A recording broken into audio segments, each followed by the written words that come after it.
नमस्तेऽस्तु महामाये श्रीपीठे सुरपूजिते शङ्खचक्र गदाहस्ते महालक्ष्मी नमोऽस्तुते।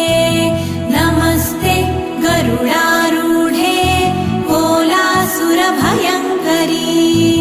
सर्वपाप हरे देवी महालक्ष्मी नमोऽस्तुते। महादेव्यै च विद्महे विष्णुपत्न्यै च धीमहि तन्नो लक्ष्मी प्रचोदयात्।